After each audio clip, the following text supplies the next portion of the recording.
അവർക്ക് പല ആഴ്ചകളായിട്ട് അവർക്ക് ആൾക്കാരുണ്ട്. അപ്പോൾ അത് പി ആർ അല്ല. പി ആർ കൊടുത്തവർക്കും പി ആർ കൊടുത്താൽ മാത്രം പോലെ അവിടെ കണ്ടിട്ട് ചെയ്യണമെങ്കിൽ കടത്തോടെ കിട്ടില്ല.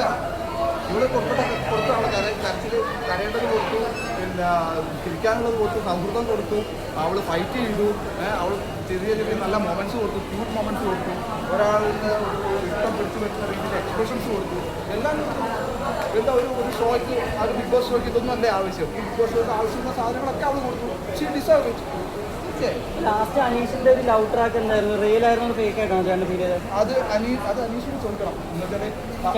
മേ ബി എനിക്ക് തോന്നുന്നത് ഞാൻ അതിന്റെ ക്ലിപ്പിംഗ്സ് കണ്ടപ്പോൾ നമ്മളവിടെ ഉണ്ടായിരുന്നല്ലോ, അതിന്റെ ക്ലിപ്പിംഗ്സ് കണ്ടപ്പോൾ അവളുടെ ഇതും പിന്നെ അങ്ങനെയൊക്കെ കാണിച്ച് ഒരു ആണിന്റെ മനസ്സിളക്കാൻ ഇതൊക്കെ മതി. ഒരു പെണ്ണിന്റെ സ്നേഹം കൊതിച്ച് നടക്കുന്ന ഒരാളായിരുന്നു നമ്മൾ അനീഷിനെ സംബന്ധിച്ചിടത്തോളം അവിടെ വന്നിട്ട് കിട്ടിയത് മുഴുവൻ സ്നേഹമാണ്. അനീഷ് ഒറ്റപ്പെട്ട് നിൽക്കുന്ന ഒരാൾ സംബന്ധിച്ചിടത്തോളം അവർ കിട്ടിയ മുഴുവൻ സ്നേഹം. ആ വീട്ടിൽ നിന്ന് ഇറങ്ങിയപ്പോൾ പോലും അവർ താല്പര്യമില്ലായിരുന്നു. അനീഷ് ആദ്യം ഒറ്റപ്പെടുന്ന ആളെ എന്നാണ് പറഞ്ഞിരുന്നത്. അത് മാറ്റേണ്ടി വന്നു, അവസാനം മാറ്റാൻ നിർബന്ധിതനായി പോയി. ഏത് അനീഷ് അല്ല, മാറ്റാൻ നിർബന്ധമില്ല. അതിനനുസരിച്ച് മാറുന്നതാണ്. ആൾക്കാർ മാറും. എന്നിട്ട് അവിടെ ചെന്ന് കഴിയുമ്പോൾ ഫസ്റ്റിൽ കാണുന്ന ആക്ടറൊന്നും ആയിരിക്കും. ഈ പറഞ്ഞ് ഞാൻ അവിടെ ചെന്നപ്പോൾ ഫസ്റ്റിൽ ഭയങ്കര ആവേശം തള്ളിച്ചത് ഞാൻ എന്തൊക്കെയൊക്കെ വിളിച്ച് പറഞ്ഞു. പിന്നെ ഞാൻ ഒതുങ്ങിയില്ലേ. അങ്ങനെയല്ല വേണ്ടത് എന്ന് നമുക്ക് മനസ്സിലാക്കി എടുക്കുന്നതാണ്. അങ്ങനെ ഒറ്റപ്പെടാൻ പാടില്ല എന്ന് അനീഷിന് മനസ്സിലായി. ലാസ്റ്റ് വീക്കുകളിൽ അനീഷ് ഭയങ്കര കെയറിംഗ് ആയിരുന്നു. Okay, thank you.